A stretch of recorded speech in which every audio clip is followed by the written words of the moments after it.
Bienvenue dans Talk Afrique sur Médian TV. Merci d'être avec nous pour ce nouveau numéro. Au menu, la politique étrangère de l'administration Trump. Mais d'abord, un coup d'éclat à la Maison-Blanche ce matin. Donald Trump qui annonce dans un tweet le limogeage de Rex Tillerson au département d'État et son remplacement par le directeur de la CIA, Mike Pompeo.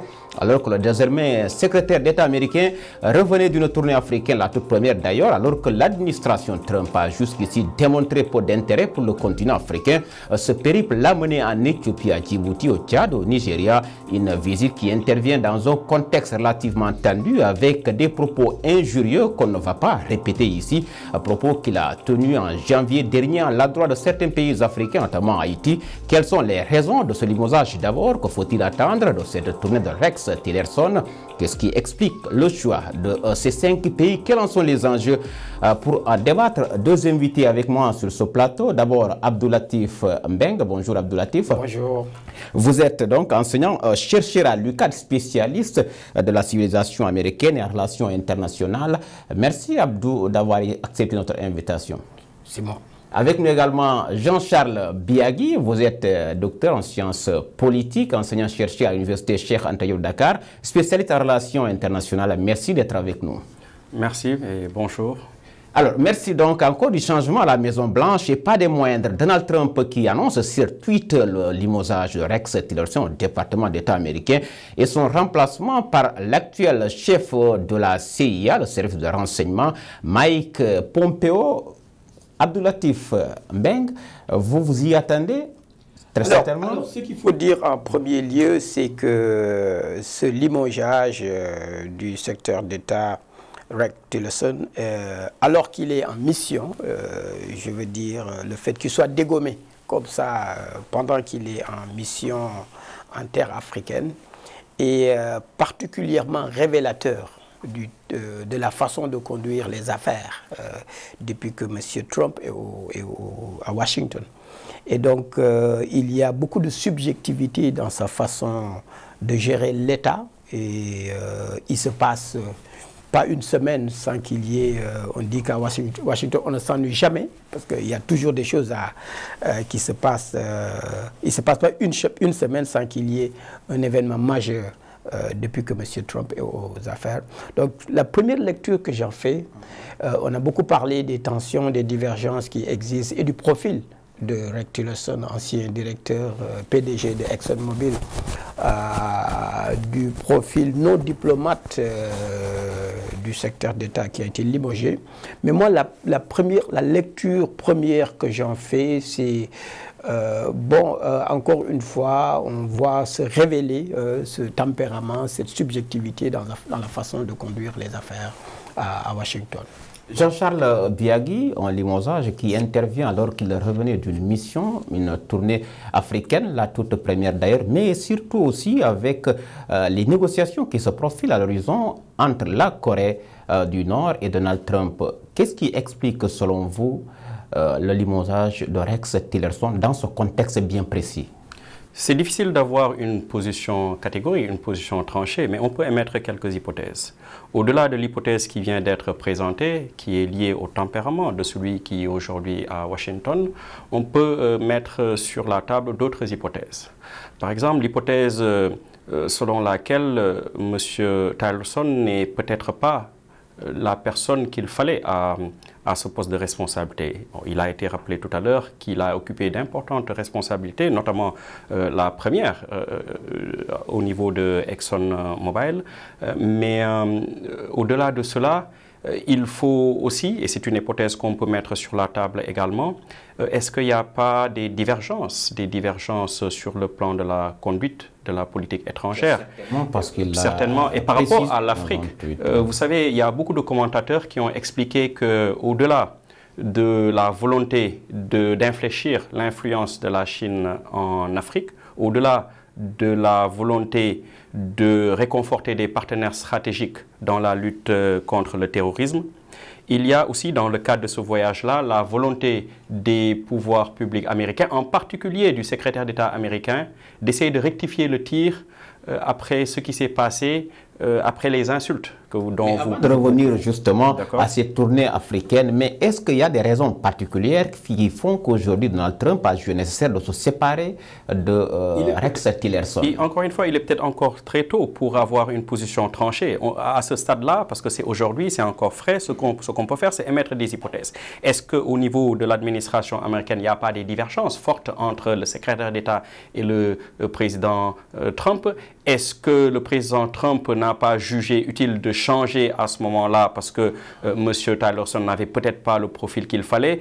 Est-ce que ce n'est pas aussi un problème plus profond lié à la volonté peut-être de changer de perspective diplomatique? Tout ça sont des hypothèses qui sont difficilement tranchées, mais je pense que c'est frais, que c'est lié certainement au tempérament de Trump, donc ce que j'appelle la tweetmania, parce que tout se passe avec Twitter maintenant avec lui. Mais au-delà de ça, il me semble qu'il faut aussi considérer la possibilité qu'il y ait des divergences importantes dans la conduite de la politique étrangère américaine. Rex Tillerson, donc démis de ses fonctions de secrétaire d'État alors qu'il revenait d'une tournée en Afrique, la première marque d'intérêt de l'administration Trump à l'égard du continent, un périple qu'il a mené en Éthiopie d'abord, ensuite à Djibouti, au Tchad et puis au Nigeria avant de rentrer un peu plus tôt que prévu. Cette visite avec des volets sécuritaires et économiques intervient après les propos injurieux que Donald Trump avait tenus à l'endroit de certains pays d'Afrique. C'était en janvier, c'est un sujet de la rédaction préparé par Amadou Sabarba. Regardez.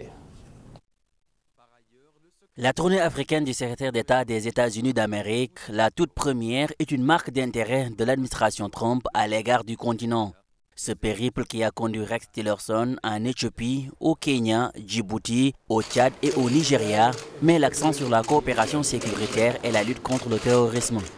Mais pas seulement, car le secrétaire d'État, dans une logique d'opération de séduction, ne vient pas les mains vides.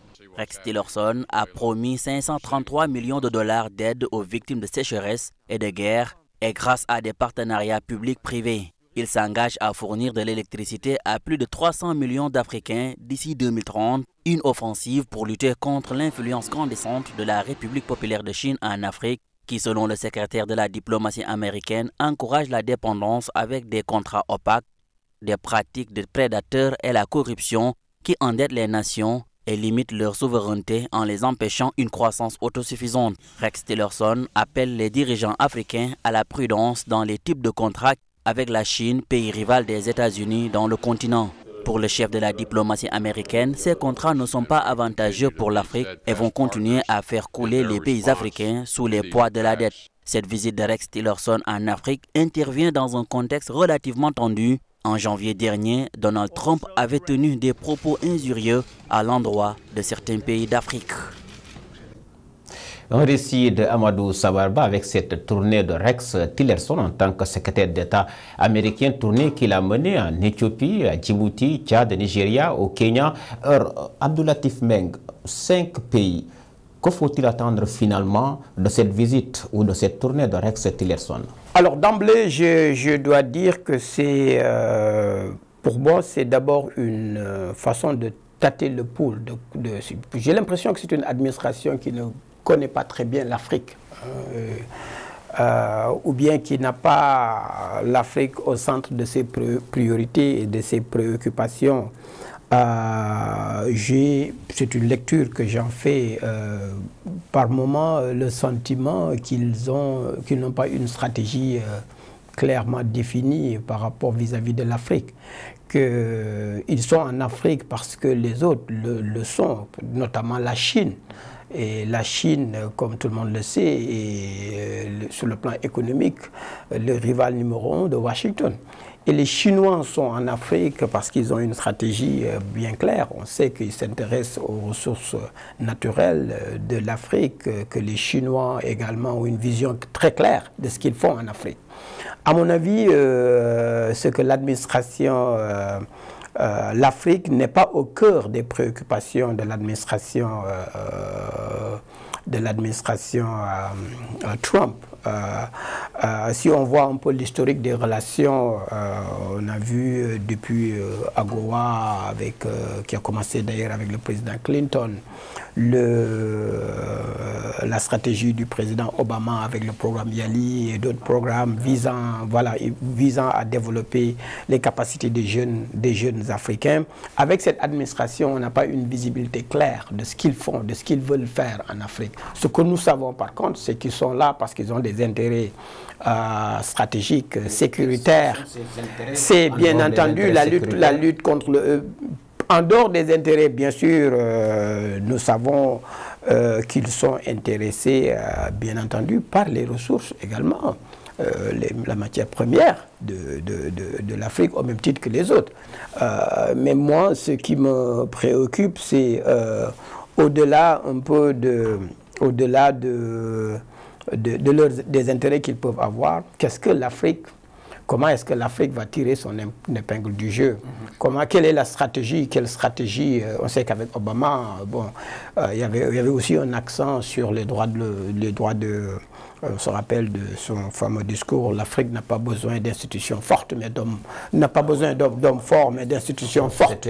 Donc on savait qu'il y a quand même, sur le plan de la bonne gouvernance, sur le plan, etc., une visibilité bien claire. On reviendra dessus avant très certainement la fin de cette émission. Jean-Charles, il l'a dit, l'Afrique n'est pas au centre de priorité de l'administration Trump, qui n'a pas une politique clairement définie vis-à-vis du continent africain.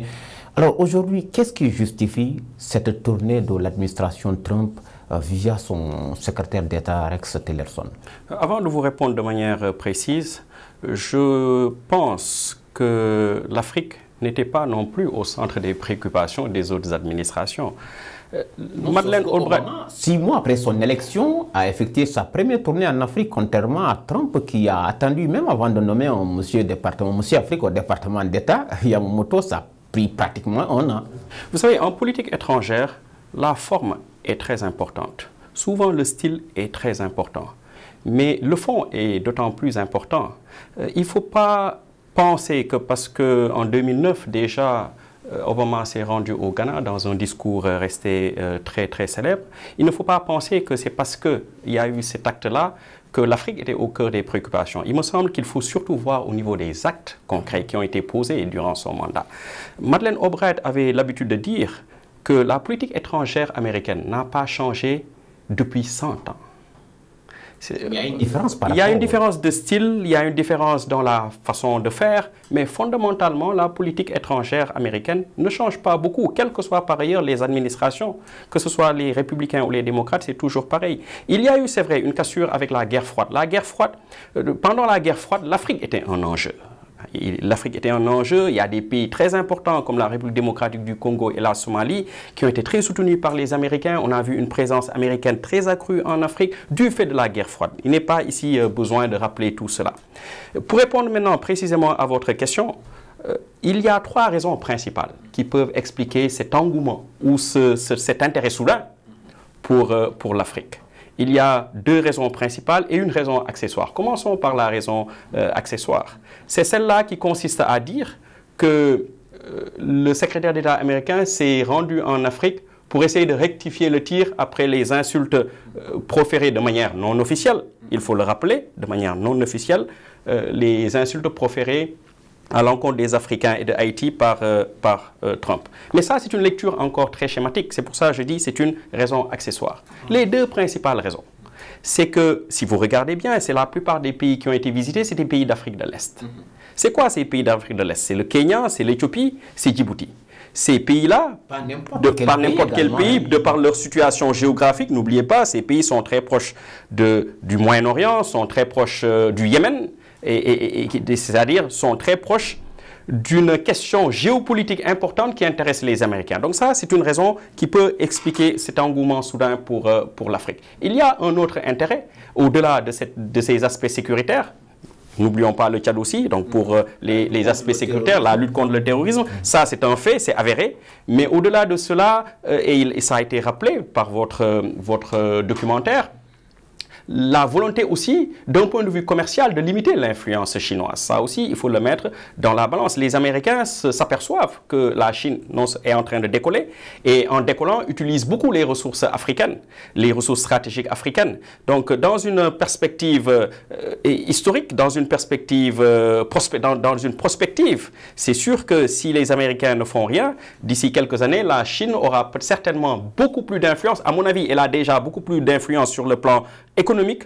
Elle a peut-être beaucoup plus d'influence aujourd'hui que les États-Unis d'Amérique, qui est la puissance hégémonique. Donc, il faut avoir cette lecture-là, donc cette double lecture-là, que peut-être d'une part, c'est pour s'excuser auprès des Africains après les insultes, mais il faut surtout comprendre que cet intérêt soudain pour l'Afrique s'explique pour des questions stratégiques liées à la question du terrorisme, au djihadisme. Aussi, cet engouement soudain se justifie probablement par la volonté de limiter considérablement l'influence chinoise. D'ailleurs, les propos du secrétaire d'État sont teintés de paternalisme, comme nous avons l'habitude en Afrique de le voir, parce que, voyez-vous, les Américains ne peuvent pas prétendre connaître mieux que les Africains ce qui est bon pour eux. Et c'est ce qu'il a dit. Et ça, c'est du paternalisme.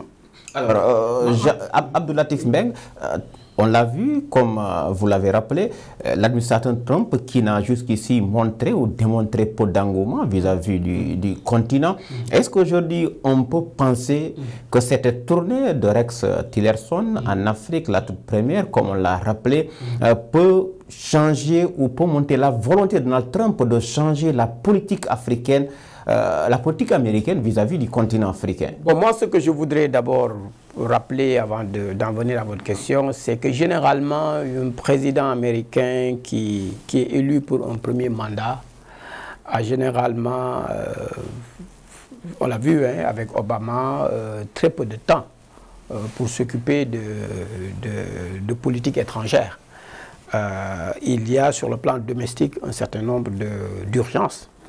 Et on l'a vu avec Obama, ce n'est qu'après durant son second mandat qu'il a eu à effectuer, je veux dire, au-delà de cette escale, de cette poser des actes. Oui, mais je veux dire, Trump, il faut pas s'attendre à le voir sur le sol africain durant son premier mandat. Hein, ça c'est tout à fait, à mon avis, c'est clair. Oui, c'était prévisible parce que durant toute sa campagne électorale, il n'a mentionné aucunement. Actuellement, vous avez vu l'engouement qu'il y a eu quand nous, Africains, nous avons vu un des nôtres, je veux dire, du point de vue de la couleur de la peau, accéder à la Maison Blanche. On pensait un peu que Obama va aller s'occuper un peu de l'Afrique, mais on a vu vite déchanté. On s'est rendu compte qu'un président américain, d'abord, il a pour préoccupation majeure de se faire réélire. Et pour cela, il a besoin de satisfaire sa base. Pour cela, il a besoin de répondre à un certain nombre d'urgences au plan domestique. Okay? Donc, cela dit, pour moi, c'est... donc on parlait de guerre froide. Vous voyez un changement, une volonté de changer, par exemple, la politique étrangère américaine vis-à-vis du continent, ces tournées, vous y voyez, vous pensez que ça peut contribuer à... Je ne dirais pas changer, mais peut-être donner un nouvel élan parce que la politique africaine des États-Unis, si on voit depuis Clinton, c'est AGOA, c'est un peu Africom, c'est un peu, voilà, et Yali. C'est des grandes initiatives comme ça que chacun vient selon la vision qu'il a du développement de l'Afrique. Mais pour moi, ce qu'il faut fondamentalement regarder, c'est quelle est leur approche vis-à-vis de l'Afrique. Est-ce qu'ils sont venus pour aider les Africains? Est-ce qu'ils sont venus pour faire des affaires en Afrique? Ou bien est-ce qu'ils sont venus simplement parce que la Chine est là? Et est-ce que ce n'est pas simplement une stratégie pour contrecarrer l'hégémonie chinoise sur le continent? Au-delà un peu de ce qu'ils vont proposer, À mon avis, il y va de l'intérêt de nous autres Africains de voir où se trouve notre avantage dans ce qui sera proposé. Ils sont là pour... Bon, je pense que la première immédiate lecture qui saute à l'œil nu, c'est effectivement, il y a une concurrence vis-à-vis de la Chine, et donc on parle même de guerre froide. Actuellement, sur le sol, tout le monde sait que l'Afrique, aujourd'hui, c'est le continent de... C'est répété, dit que c'est le continent de l'avenir. On sait que les ressources, les matières premières existent à foison sur le continent, et c'est des enjeux extrêmement importants. Donc, de ce point de vue, ils sont d'abord intéressés par l'enjeu économique. Il y a l'enjeu économique, l'enjeu géostratégique de concurrence vis-à-vis du rival chinois, mais il y a également l'enjeu non moins important, qui est l'enjeu de développement, et qui, à mon avis, n'est pas aussi, je veux dire, une prioritaire pour l'administration. Ce qui est clair, ce qu'on peut retenir, c'est que sur le plan géostratégique, sur le plan économique, il y a un certain nombre d'enjeux qui font que les Américains sont ici aujourd'hui, et ils le sont depuis. Voilà.